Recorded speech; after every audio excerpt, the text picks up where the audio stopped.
Si non ça les langues il faut to mi battre la pour maladie ezali il faut ko mi battre la obima il faut ko tia cash ne wana obimi ozongi osukoli maboko ava ko yamba bana ava ko simba iloko osukoli na maboko o changer bilamba muto déranger mutute lo lenge nini yozo se passer na ba barrière na ona kati ya lopango na bi yango des problèmes yango des problème avant ça Nathalie na chaîne moko information bayaka kangeli locataire WC ba locataire WC siko to suka président lobi autrement et ba baye bazo respecter ngote oui tozo landela ngona sens que osokola maboko oui tozo sokola na mais exactement pas na distance au bazo loba wana o tomi yebi na biso mongo te ndenge ba eta na biso ezaleli parfois pena ko kozala nango mais so na za kati ya confinement on a kati ya ndako o deke na kopesa kaba bana toza condition na logement na Congo eza passe bamsu bazala ba Salomon ozomona banda ko eza étouffé.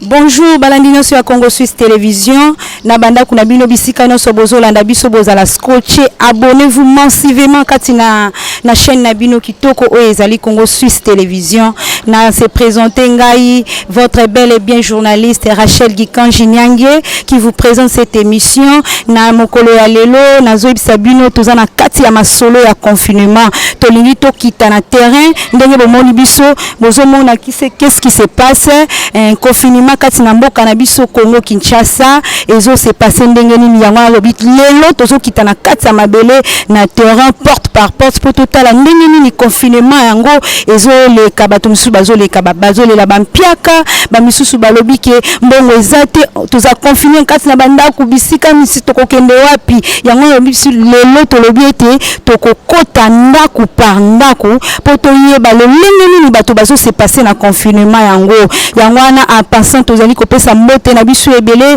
na papa John maître John Simao motema ya mama Micheline tozo pesa ba grand salutation sika bazali nzamba mona bino nzamba pambola bino moto nyonso o azolanda Congo Suisse Télévision na minute oyo zala branché kokimate ko zapete soit branché abonnez-vous encore une fois de plus massivement kota na ba Facebook kota na ba YouTube ça partager partout où vous êtes partagé émission na bino ya kitoko na mikolo na mokolo ya lelo yangwana tolobi tokota siko na kati banda ku poto beloko nini oyo tokoki koloba na banda ko na biso.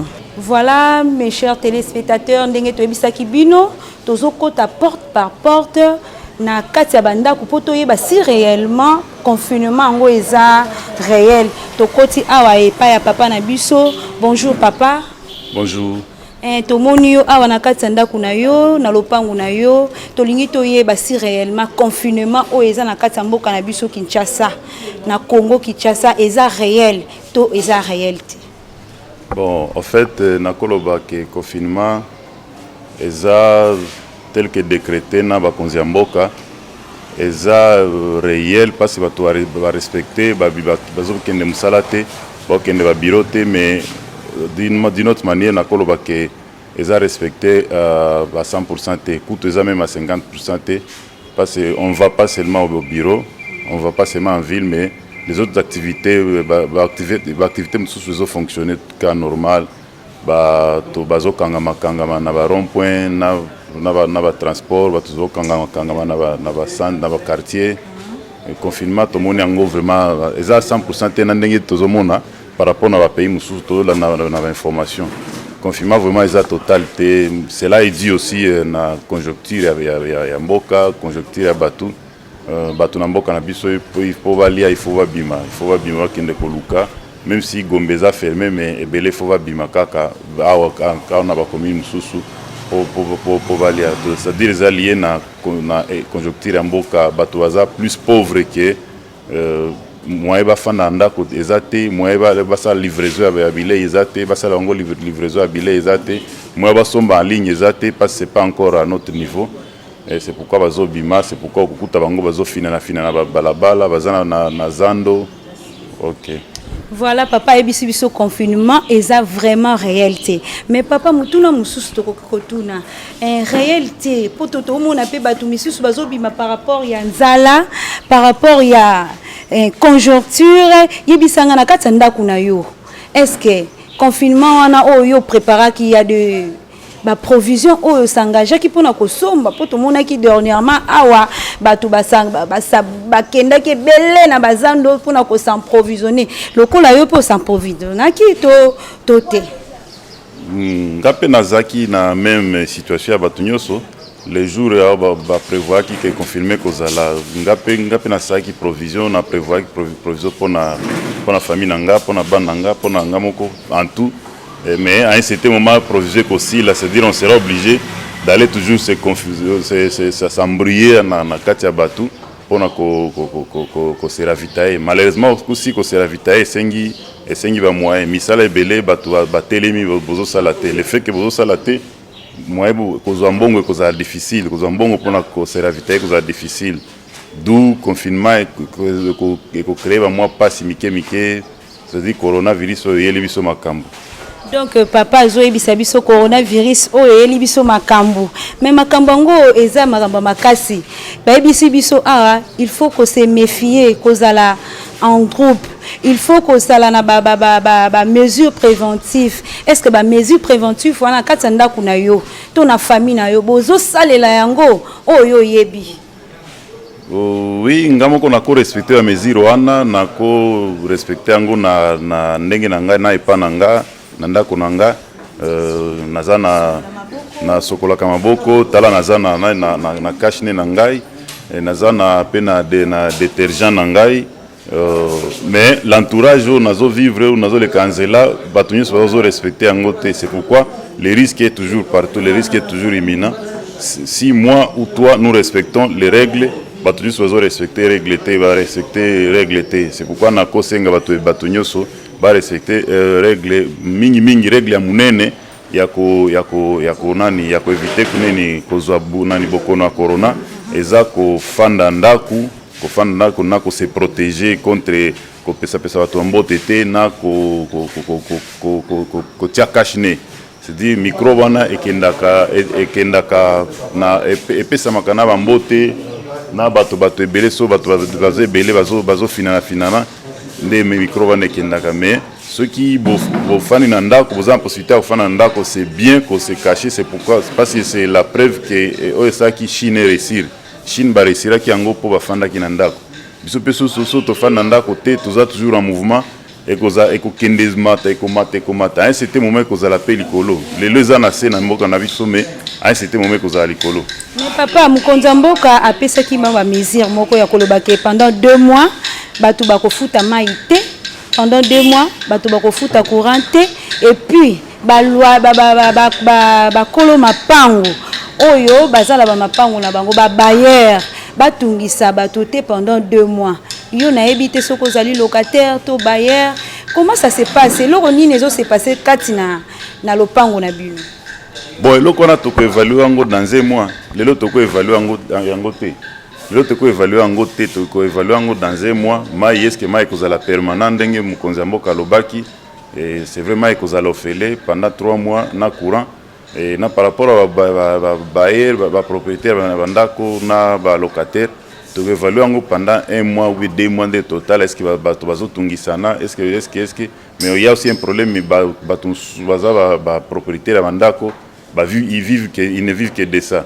Ceux qui ndako na ba futi yango yepe ako vivre ndenge ni il y a toujours des problèmes, c'est-à-dire corona eko tiela biso ba problème to kozala toza mesite ya ko résoudre yango. Voilà, merci beaucoup. Voilà, toza wana lisusu tolobaki lelo porte à porte tozo continuer na lisolo na biso ya confinement tokoti na kati ndako ya mama na biso. Bonjour maman. Bonjour. Toye awa epai na yo tozo tambola lelo pona tina ya lisolo ya confinement oyo lelo tozo tala na kati ya commune moko ya Kinshasa Gombe baza confiné bato bazo bimate mais awa tozo leka na bandako quand même ba misala ezate bato bazo kende koteka te bato bazo kende misala te po mingi bato bakendaka ville yo pe toyo kuta na kati ndako na yo awa tongi toyeba confinement ezoleka ndenge nini na kati ndako na yo. En tout cas vraiment merci mingi pour na ko inviter ngai ba ko na ba question oyo pour na confinement vraiment confinement ezoleka na ko lo bandenge ni ezoleka na mwa pasi ezoleka na mwa pasi mpo vi ya Kinshasa biso nyonso toyebi ova na ndako ozosala eloko moko te mpo tolivaka na taux du jour oza na mwa $10 obalusi ya liboso osali bana mwa matembele oyo etika loba te likoloba obima nango tozobima te tozosala eloko moko te toza kaka na bandako tovandi kaka boye donc ezopesa mwa pasi mingi ezopesa mwa pasi mingi yango topesi merci na mokonzi ya mboka ndenge alobaki mpona makambo ya kofuta mai te courant te pendant 2 mois oui tomoni mpe mwa ti esili ti siko baolekana te neti nga place navandi nafutaka par mois nafutaka mai courant loyer na nga naza menace te déranger te na eloko moko en tout cas naza bien. Maman, pour na ba mesure préventif o ba pesi biso ba ebisi biso pour na komi batela na mokono ya coronavirus ba ebisi biso ke to cacher bane to pesa na mbote te to pesa na ba embrassement te. Est-ce que pas na yo vraiment ba mesure préventif wa nozo salela ngo malamu na kati ya libota na yo? Si na salela ngo il faut to mi batela pour maladie ezali il faut ko mi batela kobima il faut ko tia cache ne wana obimi ozongi osukoli maboko ava koyamba bana ava kosimba iloko osukoli nano maboko ochanger bilamba po bokono ezali faut mibatela donc toza komibatela tozozala na ba savon liquide wana pona kosukola maboko kaka ndenge basengaki na biso epa na nani ministre ya santé ba prévention nyonso atiaki tozosalela yango kosukola maboko vraiment à tout moment chaque après à tout moment ce que obimi ozongi osukola maboko ato vandi osalelo koto simbi téléphone au téléphone pesa na makambo ebende osimbi après sukoli maboko avant kosala eloko nyonso. En tout cas maman totondi obotondi na ndenge oyambi biso na kati ya ndako na yo. Merci beaucoup. Bandeko balandi lolenge moko tolobi tozokende kaka tozokoba na kokende na porte à porte pour na koyebisa bino. Voilà tolobaki tozoleka porte à porte ndako na ndako awa toyeka na monde parler ndenge tozoyebisa bino. Tozomona mama na biso awa pembeni. Bonjour maman. Bonjour.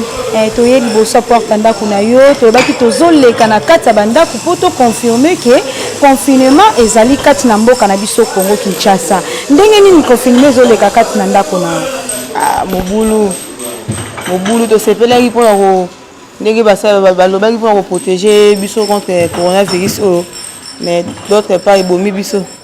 D'autre part ebomi bino ndene expliquer nzala ndenge nini ozobima te osalaka nini na minute na kati ya palais na yo bilie ezate provision ezate pour babi confinement oyo ndenge ezoleka boye eza pour na ko se protéger mais yo siko na kati ya palais na kati ya palais provision ozanga nango te te mukie wana ezalaka nango mais talaka tocha provision nyonso te à 100% omona tocha l'essentiel omoni ke moi ni banda boye moi faut pas yate moi sardi moi picha moi ni mais eza blé moi esenga moi foufé ça c'est sans foufé ezali moi quand mukie ou évidé obimane omona poto ba bien mettre so obimane ni pour mbongo pour pesa pour pas ezio vraiment kati na Kinshasa awa ozo réaliser que confinement ezali oui ezali nde se biso boto aka parler tinga bu parler kaka bon pe na bana mo baki par na bango te alo se mona bale pe mona ni moi sardi spaghetti pe ya bana mindono na meya wone na invité peut-être ngana so de corona on soki pe na salon soki pe na kwa resomba foufou donc d'autre part aider biso et protéger pe biso vana ba parler on et ça lui fait bien. Voilà, si ko ndenge ba pese mokonza mboka pesa ki ba mesures préventives. Est-ce que réellement na ba mesures préventives wana yo na kati parler na yo est-ce que ozoko bana osalela ngo ko se protéger ko vanda 1 mètre na bato ko sokola maboko ko kanga munoko na yo ko solola na bato msika vraiment ko se protéger oui nazo se protéger. Non se protéger parce que na olinga ngambo ko parents na bino se protéger bo pona mukolo mais bana bazaka parler na nzimite ko to ba yo moko yo mondo di bana bana bazati donc nga parents na bino la ta moi gananga la cheka chine ozomwa na beti moi tout mais ya wenzi pe nazo éviter moi zinga do mona ka basuki bo mo ke salo ezate funga mabo pozo banga ba bien mettre faut se protéger ko kenende yamsu mutos tisho wana pe na moi bon wangu okta mo bemeni et coach on a pas na pesa bana ti ya moni tozo sela ka to la grande président lo baki to se protéger to ra parler mo ba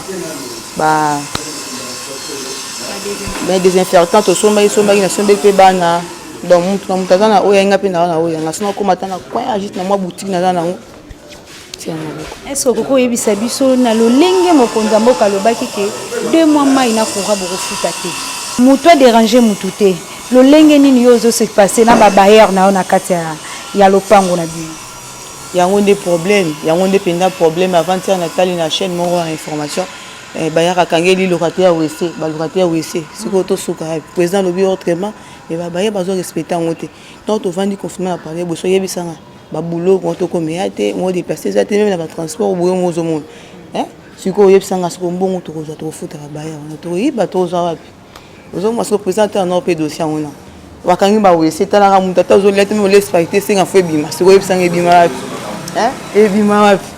Ok, merci maman, merci beaucoup. Voilà, bandeko balandi na kati ya émission na biso toujours tozo continuer na masolo ya confinement to na kati ya ndaku tozo kuta mama na biso awa.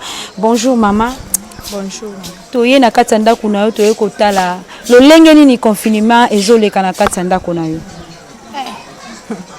C'est quand même le confinement na bino oyo vraiment eza pasi po tozala na on déjà libela. C'est difficile parce que biso ba congolais to lia na taux du jour.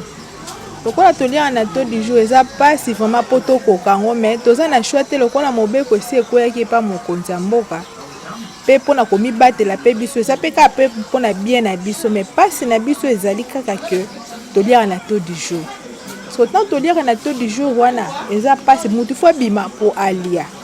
Bandako abatu kofutela batu pe bakolo bandako wana bamusu basala ate bamusu balia kaka peka na mbongo ndako wana oyo batu ba ofuta siko so to lobi ke non ofuta te donc conflit ko kota kaka donc to rozala mal à l'aise pe to za mal à l'aise ko vanda na ndako c'est bien bon so to za na pays moko eza développé mais to za pays moko eza sous-développé to produire elongo mo te na mboka na biso nyonso to zo ko exporter to zo ezo talibanda donc eza moi pasi po confinement wana ezala malamu pona biso. Donc na côté ya maman azo ba ke confinement eza moi pasi. Siko côté préventif, est-ce que na katanda kuna yo oza vraiment na ba mesure wana o ba ebisi biso ko sokola maboko ko zala 1 mètre na mutu ko sangana te dans ba biloko wana nyos ba mesure préventive o mokonza mboka talisi biso na ministère ya santé. Est-ce que na katanda kuna zo landelango vraiment malam pour na ko se protéger contre coronavirus? Oui, tozo landela on a sens que ko sokola maboko oui tozo sokola na biso mais exactement pas na distance o bazolo ba wana. Po tomi yebi na biso mongo te ndenge ba eta na biso ezaleli. Parfois pe na ko kozala nango mais so na za kati ya confinement on a kati ya ndako. O te na kopesa ka bana toza condition na logement na Congo eza pas. Ba msu bazala ba Salomon.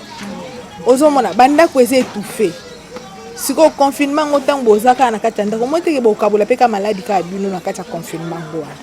Na libanda tant tozo bima na babisi tozo respecter distance mais na wense tant to kene nete wense gambela na mona ngokutu te po toza entassé 1 mètre ezate batu baza entassé na kati ya taxi tozo respecter mais na gambela to respecter te na bandako eza difficile siko so ndako ngo ezala mwa muke so bala ba olala ndenge na salon ba olala 1 mètre ndenge nini do eza difficile tozo ka ko bika na ngolwa nzambe biso tozo croire que oui ba mesure ya ko se protéger ezali mais toza na ondimande makasi eza kaka nzambe nde azobatela biso tobika na biso na ngolu na Congo oposo tobika ke panzana mutu mwa obika ozala te. Voilà bandeko balandi na kati ya chaîne nabiso de référence Congo Suisse Télévision. Ne zappez pas, abonnez-vous massivement. Bino moro bozomona awa toza na kati ya lopango bozomona pena circulation na kati ya lopango ezate batu bazate donc eza pasi batu bazo vivre kaka na ngolu nangolu bino moko bozomona lolenge nini bato bazo se confiner na kati ya ndaku na bapiaka na bango na onyonso baza nango. En tout cas bandeko balandi na kati ya chaîne na bino o tozo yebisa bino botala lolenge nini bato bazo vivre siko bino moko tozo mona toza na kati ya lopango moko boye awa lolenge nini bato bazo vivre bazo tozotalela bino réalité oyo eza na kati ya confinement kati na mboka na biso Congo Kinshasa. En tout cas voilà, nous sommes bel et bien na vote na ba côté na bino botala biso bolanda biso na kati ya chaîne na biso de référence Congo Suisse Télévision. Ne zappez pas, abonnez-vous massivement pour bolanda pe ma solo yango ya confinement lolenge nini tozo lekisango na kati ya Congo Kinshasa.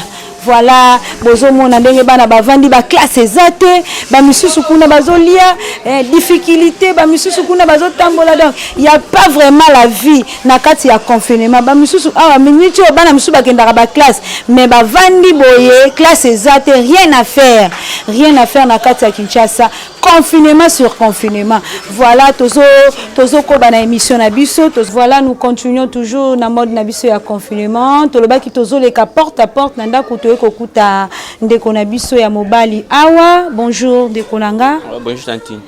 Bonjour ayebisi biso ayebisa biso lolenge nini nazo passer confinement na kati ndako toyebi ke ba jeune belé baza na bandako basalaka misala na ba ville bazando ndeko toye kokuta na kati ndako na lopango. Ndenge nini lezo passer confinement kati na lopango na bino to na ndako na. Ouais, donc confinement ça il comme imprévu mais donc ils ont annoncé déjà qu'à la mesure ils déjà on s'était prévu déjà parce que balobaki a annoncé déjà que confinement ya parce que biso l'activité na biso les na ville tellement que ville qui balobaki a déjà que ville aux a bloqué pour 14 jours et on a tout se préparer parce que ils étape moment mon est au travail était to va na ba parler. Voilà, on s'est préparé qui en conséquence donc il pas na yo provision ezali ozo sepela na confinement ngo toté. En fait, ils ont sepela na ngo mais tellement que c'est réalité donc il n'y a pas le choix. Ils ont malade ils ont se protéger pour confinement ils ont pour tout se protéger ba traiter na nous côté va se traiter après donc tous en abisso libre. Ils ont pour na courte durée pour 14 jours seulement.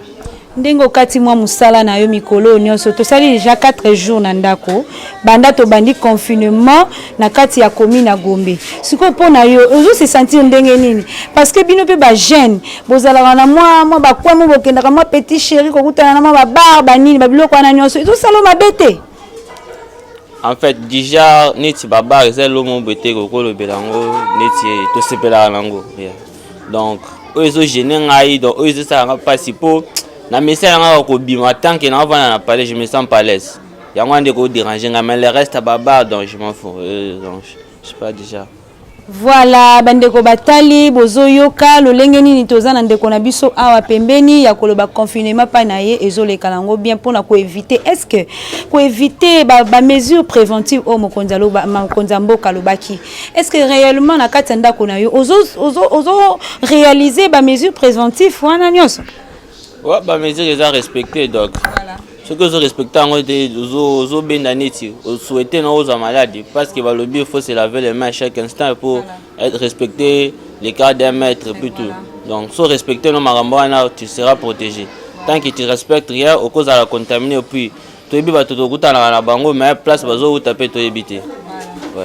Voilà, merci beaucoup na ndengo ya biso kati na ndako na yo. Bandeko balandi lolenge moko tozo continuer porte à porte, tozo kende na kokoba, tozo pusana, tozo mona toza kati ya mapangu, tozo kota na mapangu na bandako, tozo beta bandako. Tozo beta bandako pona toyeba lolenge nini confinement ezokuta biso awa na kati ya ndako oyo tokoti. Bonjour mademoiselle. Bonjour. Tokuti okati na ndako awa na mode ya confinement toyebite osalaka nini ozanani na vie. Bon, merci pour la parole. Naza élève natanga analyse technique de Matongi. Voilà, élève comme yo élève confinement ndenge bayebisi biso ke to se confiner pour se protéger contre la maladie coronavirus. Ezo s'est passé ndenge ni. Est-ce que tu te sens quand même à l'aise ya kozala confiner na ndako par rapport à toi tu es élève? Donc, je me sens vraiment mal à l'aise par rapport à les 4 mois et sa dissertation. Donc, tout ça vraiment bien préparé. Tu as y a confinement, tu as des leçons. Mais tu as vraiment des leçons vraiment bien. Tu as une dissertation et là, on est au de Kosala et là, on est au de Kokoma parce que tu as vraiment dérangé parce que tu as fait une carte à bandao. Voilà, toza dérangé, tofani na kati bandaku. Sikoyo na ndenge boza dérangé wana. Est-ce que on dimisami confinement ezala pour na se protéger contre maladie yango? Pour ceux qui boza bien té. Est-ce que examen de tawana boko sala yango malam? Donc, pour ngai vraiment na lingi te tozala na kati bandaku to kangama na bandaku parce que toyeba te so to kangami na bandaku. Na dissertation to koma nini to kende ko sala nini parce que toza vraiment dérangé na makambo wana nyonso. Voilà, mesdames, mesdemoiselles, de messieurs, tozo landa et puis tozo koba kaka. Tolobi lelo porte à porte na ba parcelle tozo koba pe tozo continuer émission na biso na kati ya Congo Suisse télévision. Tolobi pe ba église pe ezali. Awa tozo kota tozo yebisa bino ba église eza fermée. Sali bazo salate donc to koti na kati ya église ya etonga moko awa ya koyebisa biso comment les gens se confinent ndenge nini bato bazo se confiner par rapport ya masolo na biso ya confinement.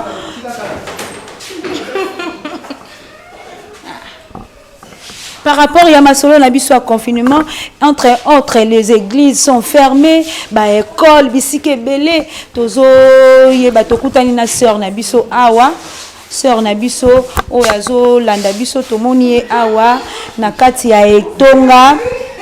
Bonjour sœur. Bonjour maman. Tomoni awa na kati ya église toza na sujet na biso moko ya confinement. Est-ce que confinement wana o tozoloba mokonza mboka apesi abwaka kimbela ya koloba ete bato bazala confiné pona ko éviter bokono ya coronavirus. Yo tant que yo oza mosala nzambe la servante de l'Éternel. Ezo sala yo ndenge nini? Bon, ils sala nga tellement pas si mingi na sens ni ko tala batuke bazo banga confinement mais nzambe ba obanga ete kotala ebele bonga nazo benga confinement o ezande kanda ya nzambe nde ekiti parce que komona batu mususu o mona ke mobali na mobali azobalana mwasi bazobalana o mona mwasi azobalana na nyama. Donc otaga mutu azolinga azwa esika ya nzambe. C'est pour cela ngono moni kanda ya nzambe nde kiti. Pona biso basali na nzambe na kosenga ka to senga mawa na nzambe ekita na mboka Congo. Nzambe ayoka vraiment mawa na batu oyo bazo sala mabe wana. Nzambe vraiment akitisa mawa na ye na mboka Congo. Donc église, même le chef de l'État, balobaka nul n'est au-dessus de la loi. Bino bozali église, est-ce que réellement bozo ko s'attendre na ko zo ba mesure o ba pesi biso ba mesure préventive ko za l'ensemble té ko za la distance ya 1 mètre. Est-ce que bozo respectant na kati ya église même si ba église eza ko kangama mais ato ko kuta oza na kati ya église ba mesure wana ko sukola maboko ko za la distance ba biloko nyonso na kati ya betonga ndenge boyaka peut-être pour na ba prière moko ya yo moko bozo respecter ba mesure préventive wana. Oui, kotala vraiment boye ndeti na part nanga nazomona ke batebele pe bazo respectant pourtant nazo tambola na nzela nazomona ke l'église ebele ezali vraiment ya kokangama. L'église ebele ezali ya kokangama mais bakangi l'église mais bakangi nde nzambe te eloko nde zande yango na bakangi église mais bakangi nde nzambe te. Église ezali partout pona kobelela nzambe ezali partout ndeti nga na koloba même vata na douche ata na ndako partout yo zali okoluka nzambe na ba forme nyonso tout okuta na nzambe wa bakangi église mais bakangi nzambe te. Voilà, merci maman. To balobi bakangi église mais bakangi nzambete pour vous rappeler que partout tu seras et si kanyoso même na motema na yo okoki pe ko sambela nzamba ko yo po ayoka mawa pona kotina ya maladie au coronavirus. Voilà, nous continuons toujours na kati ya descente na biso sur le terrain, il y a confinement, si je na biso ya les confinement, nous continuons to kolembate. Voilà, merci. Voilà, bandeko balandi bino moko bomoni ndenge to uti na kati ya porte à porte kolobela masola confinement bomoni ndenge to koti na bandako ba mama ba papa ba lobby réalité ya likambo ya confinement kati na masolo na biso awa na chaîne na bino de référence Congo Suisse Télévision en passant tozo pesa ba mbote belé na papa maître Simao maître John Simao na kati ya Suisse na Zurich mobali ya mama Micheline bisiko zali coup de chapeau plein de bonheur na kati na bino to continuer kopesa ba merci na superviseur na biso superviseur ya makasi maître Papi le Congo esika zali nzamba mona bino et na makana sima ya caméra tozo mona bien osé mido atikite ko sala musala malamu musala makasi na notre réalisateur Joël. En tout cas, nous sommes bel et bien à la fin et nous continuerons. Ne zappez pas, abonnez-vous encore massivement na kati ya chaîne Oyo Congo Suisse Télévision. Ciao.